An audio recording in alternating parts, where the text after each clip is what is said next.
कैसे देखते हैं, क्या आप यकीन करते हैं कि शायद असेंबली इलेक्शंस होंगे यहाँ पे? नहीं, इसमें यकीन करने वाली क्या बात है। सुप्रीम कोर्ट ने कहा है कि 30 सितंबर से पहले यहाँ इंतखाबात जो हैं वो मुकम्मल होने चाहिए। वज़ीर आज़म साहब ने खुद यहाँ पे आके जिस दिन योगा किया उस दिन जम्मू कश्मीर के लोगों को ये विश्वास दिया कि यहाँ जो है समय पर इलेक्शन किए जाएंगे। होम मिनिस्टर साहब ने भी बिल्कुल यही बयान दिया। इलेक्शन कमीशन भी इलेक्शन की तैयारी कर रही है, तो इसमें अब शक की गुंजाइश कहाँ पर है। उमर साहब, जम्मू पीसफुल इलाका माना जाता था, मिलिटेंट एक्टिविटीज़ में इजाफा हो रहा है, आप देख रहे हैं कि सिचुएशन कैसी है, तो हाउ वुड यू रिएक्ट? ये सवाल आप बीजेपी से करिए ना। जो लोग 370 के यहाँ से उड़ाने के बाद ये दावा कर रहे थे कि सारी मिलिटेंसी 370 के साथ जुड़ी हुई है और इसको हटाने के बाद जो है जम्मू कश्मीर जो है पूरी तरह से यहाँ पे अमन छाया रहेगा, ये सवाल आप उनसे करिए। हमने बार बार कहा है कि मिलिटेंसी का 370 से कोई लेन देन नहीं था, हटाने से भी मिलिटेंसी पे कोई खास असर नहीं पड़ेगा और ये साबित हुआ है। ये लोग लापरवाही कर रहे हैं, ये लोग अपने काम के तरफ ध्यान ही नहीं दे रहे हैं, बाकी चीज़ों में लगे हुए हैं। आपके जो आला अफसर हैं उनको काम की तरफ कोई ध्यान नहीं है, उनको हालात को सुधारने में जो रोल अदा करना चाहिए वो कर नहीं रहे हैं। फारूक साहब कह रहे हैं कि सेटलमेंट ऑफ इशू के लिए ये जो है अटैक्स हो रहे हैं। मैं उसमें कुछ नहीं कहूँगा ना, ये आपने फारूक साहब से सवाल किया, वो फारूक साहब का जो जवाब है आपके सामने है। तो क्या आप मानते हैं कि ये सिक्योरिटी लैब से बीजेपी की तरफ से? बीजेपी के तरफ से नहीं ना, बीजेपी का ये हुकूमत के तरफ से जो है लापरवाही है, उसमें तो आप इनकार कर नहीं सकते हो।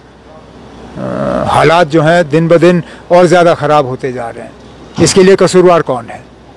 जब एक तरफ से जब हमारी हुकूमत थी, हमारी हुकूमत को इन चीज़ों के लिए कसूरवार ठहराया जाता था, ठीक है ना। अगर उन हमलों के लिए हम कसूरवार थे तो आज जो हमले हो रहे हैं उनके लिए कौन कसूरवार है? जाहिर सी बात है ये लोग हैं और उनको हालात सुधारने में जो रोल अदा करना चाहिए वो नहीं कर रहे हैं।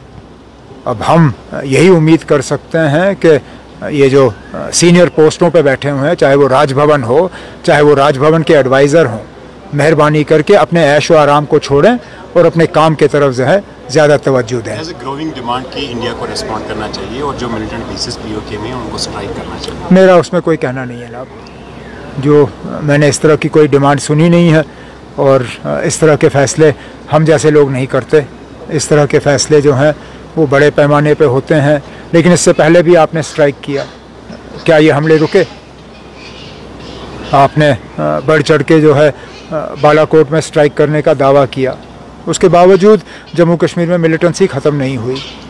अगर आप मुझे यकीन दिला सकते हो कि स्ट्राइक करने के बाद जम्मू कश्मीर जो है वो पूरी तरह से मिलिटेंसी से आज़ाद किया जाएगा, ठीक है ना, हम भी सुनने के लिए तैयार हैं। उमर साहब, जैसे कि आपने कहा कि इलेक्शन कमीशन जम्मू कश्मीर में असेंबली इलेक्शन की तैयारी में मसरूफ़ है, दूसरी जानब जम्मू में मिलिटेंट के अटैक्स हो रहे हैं, तो कोई एप्रीहेंशन है आपका कि? मुझे कोई एप्रीहेंशन नहीं है।